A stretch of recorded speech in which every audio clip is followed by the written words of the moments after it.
Hello everyone, welcome to the Q&A video, but also, more importantly, I'm going to be talking about some very important and amazing things that have happened, are happening, but I'll get to that in just a sec. So I'm going to go through Twitter, and I'm going to read out all the questions that you guys sent me. There's a few of them. I'm going to try and get through all of them. If I can't, I'm sorry. But today is a musical-based one, so everything to do with music that I like and I listen to, and music that I write and play, and basically my band. And I will explain the reason for that at some point. So, first of all, Christoph Davis, he asks, sweet, want to see the rig rundown? I will actually do that at the end of the video. I will show you my live rig and my recording rig. It's actually pretty cool. Are you going to do shows in the States anytime soon? Asks Sarah the Gryffindor. Unfortunately, touring in the US is next to impossible without label support, because you need like a work visa, and then you need to get like all of your equipment. You need to get adapters for the equipment that you use, and you know, driving around in the US is very expensive because everything is literally 10 billion miles away from each other. Unfortunately, not in the foreseeable future, but hopefully if we get signed, we will. Belladonna Bloom asks, what drove you to become a musician? And Belladonna, I read that question before I did this video, and I honestly can't tell you. I have no idea why. I don't know why I asked my dad for a guitar. For some reason, for my 11th birthday, I was just absolutely insisting that I had an electric guitar. I don't know why. I honestly cannot remember the reason why. I just woke up one day and wanted a guitar. Also, if you're wondering why I'm so red, it's because I literally just had a shower and I shaved and I scrubbed my face. And I have very sensitive skin, so I usually get like red cheeks. Leviathan asks, are you a write the lyrics first or an instrumentalist first kind of person? Instrumentals first 100%, because the lyrics be great, but they don't fit in like a 6/8 time signature or a 4/4 time signature or in a 5/4 or whatever, or they don't fit the tempo or the sound of the song. So the lyrics are literally the last thing I do. I even get the vocal melody first before I do the vocals, before I do the lyrics. So I always leave the lyrics last because it's the last thing I'm thinking about. Needs a symphonic metal boyfriend asks, how would you say your music has evolved over the years? My music has evolved over the years quite a lot, actually. Whenever I first started playing guitar, I wasn't writing anything, but I was playing a lot of AC/DC. And then I got into Linkin Park, and then from Linkin Park I discovered metal. And then Trivium came on TV and changed my life. I was just the metalcore kid, you know? My guitar was tuned to drop D, and then it was tuned to drop C, which are very metalcore tunings. And I just wrote and wrote and wrote so many metalcore songs. I must have written hundreds of like guitar-only songs, and some of them are really good. Some of them are really good. It's like my favorite pastime. I didn't go out. I literally just sat inside with like this little, it was like Roland Boss. It's like a Roland Boss 4-track. So it only had 4 tracks on it that you could record into, and I used these 4 tracks to write to guitar. Like it's absolutely daunting thinking about it now, but oh my god. But just before I started writing the first album, Time Fuels Revenge, I bought a 7-string because I really got into Periphery about 2 weeks before I got my home studio, and then I bought a 7-string just on a whim, and I was like, screw it, I'll learn it when I get it. I'll learn how to use it. And the songs on Time Fuels Revenge are the result of me not really knowing how to use a 7. And then in Monochromatic, a lot of the songs that you hear on that album had already been written by the time Time Fuels Revenge had already come out. So they're along the same lines, but then again there is like From Where I'm Standing, which is a great track. Again, very metalcore, which I'm trying to get away from writing. I'm super excited to get into Interra and release that and just sort of experiment and just figure out where I can go as a musician. Muse Wallace asks, what's been your favorite instrument to learn and which has been the hardest? My favorite instrument to learn is by far, without a shadow of a doubt, was the drums. The drums are the most fun instrument to play, and it's also the hardest instrument to get hold of, because, and I've tweeted about this, to get drums you need a lot of space, which a lot of families don't have. And on top of that, like drums are very expensive. Like drumsticks are way more expensive than guitar picks, and drum skins are way more expensive than guitar strings. It's a very expensive hobby, it's a very loud hobby, which a lot of parents do not feel like putting themselves through, if you know what I mean. So to answer your question, drumming is by far my favorite instrument that I've learned, and also the hardest one to learn because it is impossible to get hold of one. Steph Wicked asks, I know I'm late, but my question is, in all the music that you do, what, who, or both, inspires you to create more and to become better? A lot of the bands that I listen to, there's two of these. So the bands that I listen to are really into their sound. They're all massive nerds, like massive gearheads. Like if you look at any rig rundown, there's like a tangled web of things that they use to get like that perfect sound. So I watch a lot of these guys, and there's a whole culture who sort of like share stories and like share their setup and give experiences of certain pedals and stuff like that, and certain skins, certain strings, certain gauges, and you know, rack effects, and you sort of get sucked into it. It's like, wow, these guys really care about their sound, and there's like a lot of things that go into making a decent sound. So that's one thing, that's one aspect that goes into me wanting to be better than I was yesterday. Another aspect is that I suck. So I'll make a mix, and I'll sit there and I'll listen to it for weeks, and then I'll be like, oh, it's not done, but I have a release, I have to release it. So I'll release it, and then I'll not listen to it for a few weeks, so my hearing will recover, and then I'll sit down and listen to it back, and I'll be like, oh my god, I released this. I released it sounding like this. So I feel as though my stuff is getting better, but it's not great. This mix I'm working on now is the best mix I've ever had on Intera 2. You guys haven't heard this mix yet. No doubt, in a couple of months I'm gonna sit down and listen back to it and be like, this is terrible, so. Eleanor Carroll asks, how do you want my voice before you have to scream? Are you super hoarse after a show? No. I am not super hoarse after a show. I haven't been super hoarse after a show since I was about 16, where I used to get a lot of throat infections because I was just screaming my lungs out rather than actually screaming correctly, like the right way. So my screaming, it sounds very loud, it sounds like yelling, it sounds very powerful, but it's actually very quiet. And if you see me live, you'll notice that my singing is a lot louder than my screaming. And that's because screaming can be the most damaging, so it's the one that I've put the most effort into not hurting me. So I've got a way of screaming down that doesn't hurt me but sounds decent. Sonia Manai asks, by the way, thank you so much for coming down to another show again. That was so cool to see you there. Did you learn to play the guitar by yourself, or did you take some classes? Also, how dedicated are you towards practice? Do you have to be very strict with yourself, or maybe playing the guitar comes naturally to you and you don't need to put a lot of efforts in? Okay, I learned for the first 2 years how to play guitar by myself, and then I saw a lot of players, or I saw some players like, oh yeah, I went to a guitar teacher and now I'm amazing, and it's like, wow, maybe that can work for me.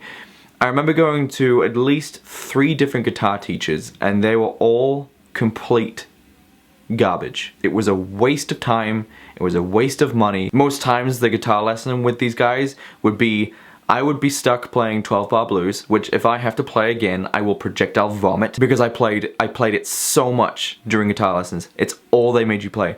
So they'd sit you down and you'd play 12-bar blues, and then they would solo over the top, and then they would call that a guitar lesson. So I never had a decent experience with guitar teachers, so I just completely bypassed them, and everything I know now, I learned myself. So when it comes to practice, I used to practice a lot when I was about 18, and I feel as though I practice so much I no longer need to. Like whenever I pick up the guitar for the first time after like a few months of being away, I'm literally no worse off. Literally, like for rehearsal, that's kind of the only time I ever play guitar. I'll only ever practice the guitar here at home when I have a show coming up and I really need to practice. Matt Gates asks, love to know your first steps into serious band / solo work. Well, those are 2 very different things to get into seriously. So serious band. Okay, that's the first one. Serious band is the reason why I became a serious solo artist.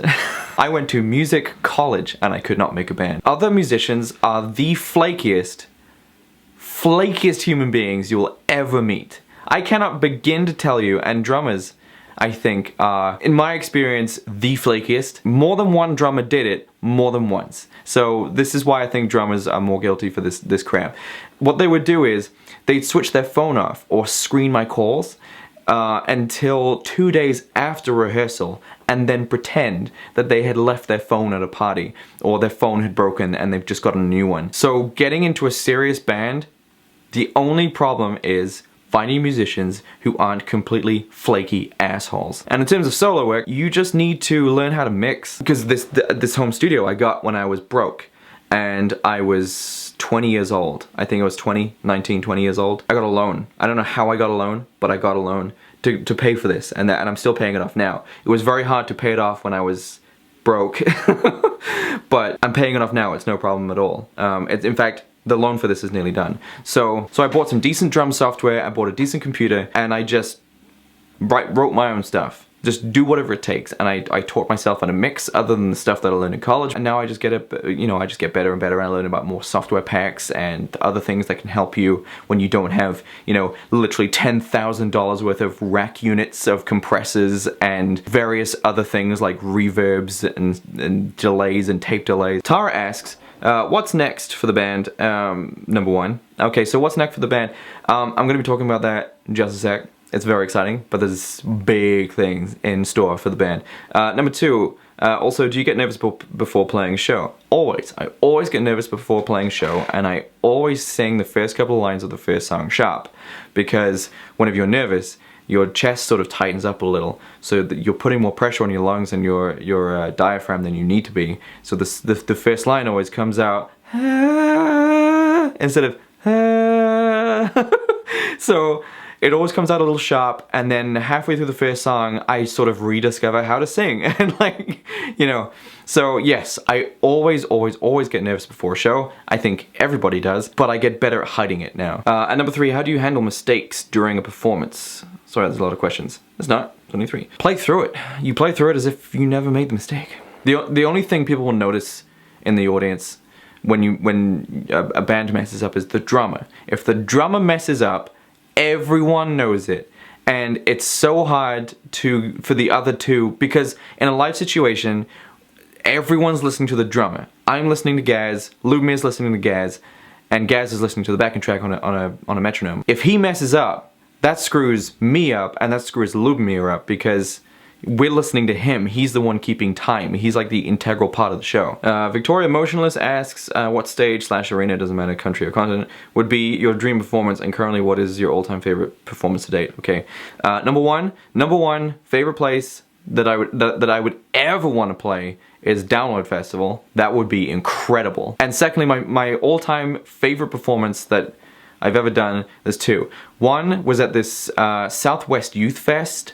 I think it was like 2007, I think, 2006, I was 15, and we played the main stage at an outdoor festival in Wales, and it was really awesome. And then my favorite performance with Munro, which I guess would be my first favorite because of the songs are just better, was Dublin. We played Dublin, the crowd was on fire, there was a load of people at the show. It was like a huge, fully booked, it wasn't huge, but it was kind of big, but it was like a really fully booked thing. There was just no space. It's not like Belfast where people sit down in the back and just drink and just be like, oh, whatever. But in Dublin, people get up and they appreciate the bands that are on stage, and they came up and they were moshing at the front, and there was a bit of a pit going on. It was and then that really gave us a lot of fire, and then we played really well because the crowd was so on fire that they were so lit. Danielle asks, do all your members see the band going in the same direction? Are there differences between your visualization of the band's future, and how do you deal with if so? All of our visualization for the future of Munro are exactly the same, and that is why me, Gaz, and Lubomir have all put our money in recently to, and this is the huge announcement, to put a tour together, a UK tour. So I may be a little bit early, maybe not. I mean, we did put a couple of hundred down, so it's kind of confirmed. We just don't have dates yet. But me, Gaz, and Lubomir have all pulled our money together, and we have paid a tour manager over in Manchester to put a tour together for us, a 12-date tour that's going to last 2 weeks. So we're going to be on the road for 2 weeks, all from Scotland to the south of England. And it's going to be incredible, and it's going to be very expensive, and we are going to make little money back. We are spending lots of money on this, and we are going to make not a lot of money back, but we don't care. We literally just want to go on tour together, have a great time, spread the word about Munro, get new fans, meet loads of really awesome people, get loads of really awesome contacts, and hopefully have something really tangible to give to a record label once the tour is over. We don't have any dates yet. The month that it's going to happen in is July, hopefully, but it's being booked right now as we speak by the tour manager, so she's going to be sending me the confirmed dates basically as soon as she gets them, and we'll be hitting the road hopefully sometime in July. So if you live in the UK, in any 12 of the major cities that we're going to be hitting.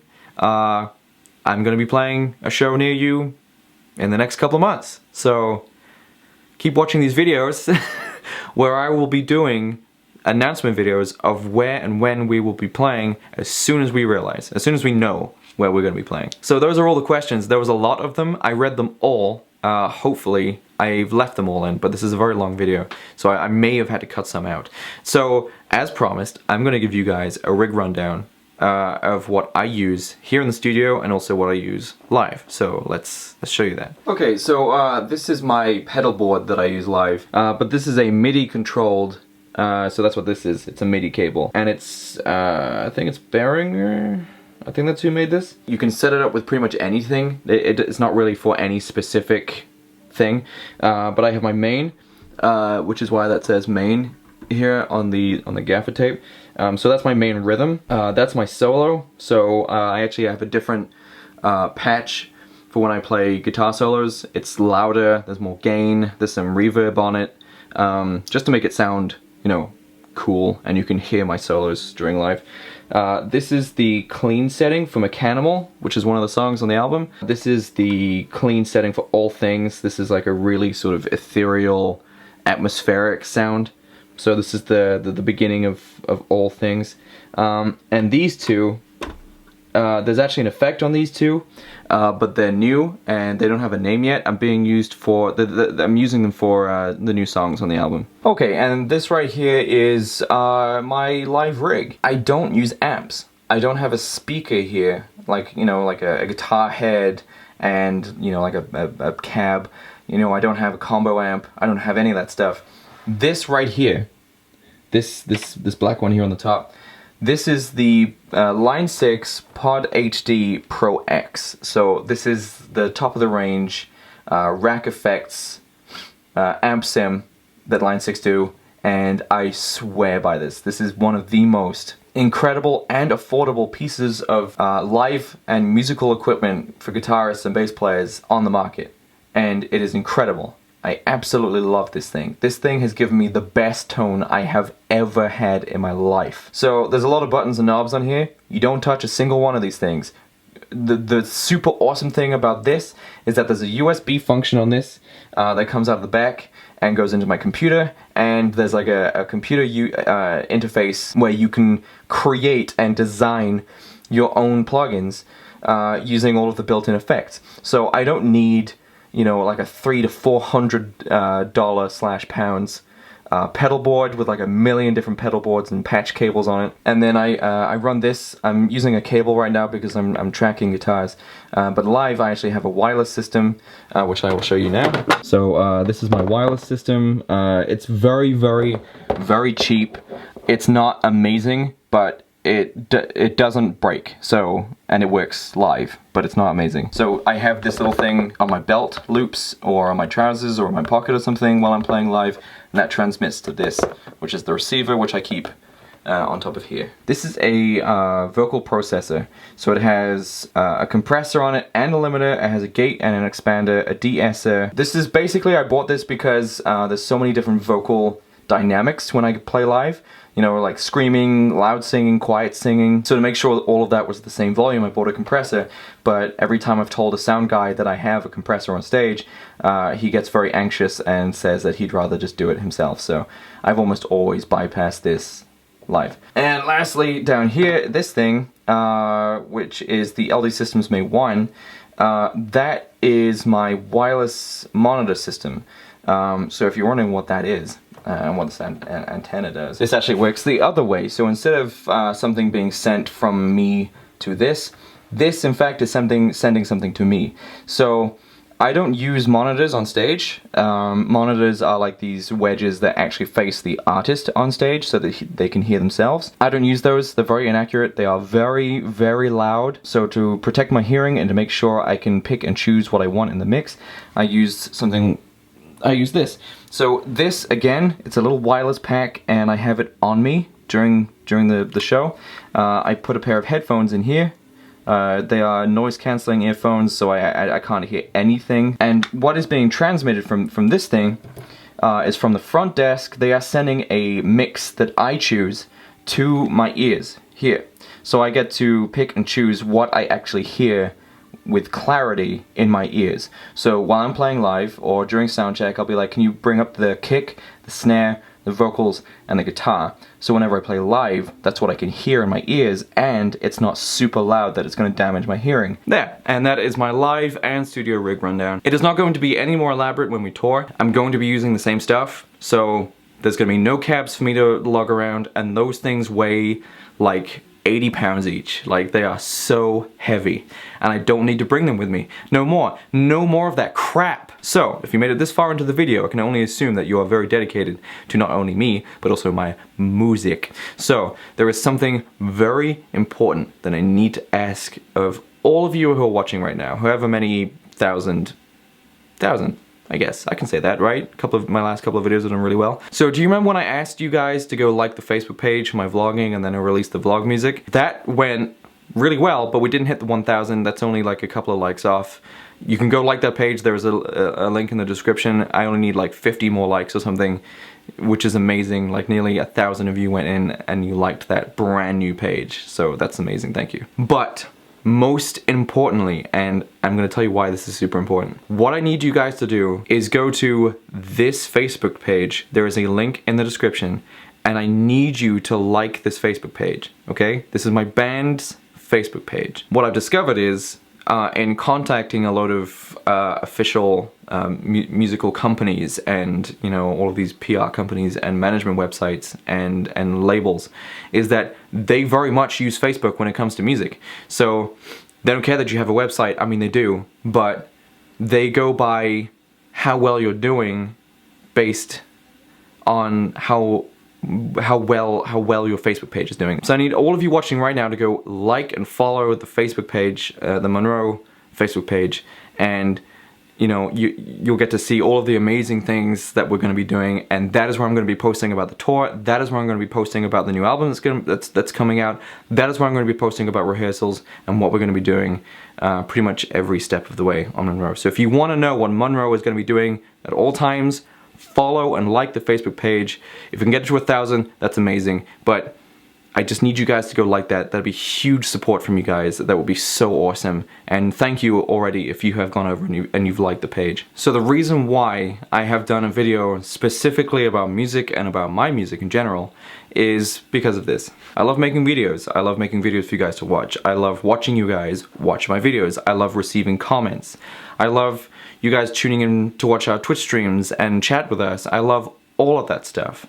But at the same time, I'm absolutely terrified and also reminded daily that these things are constantly changing. Who knows what YouTube is going to be like in 5 years?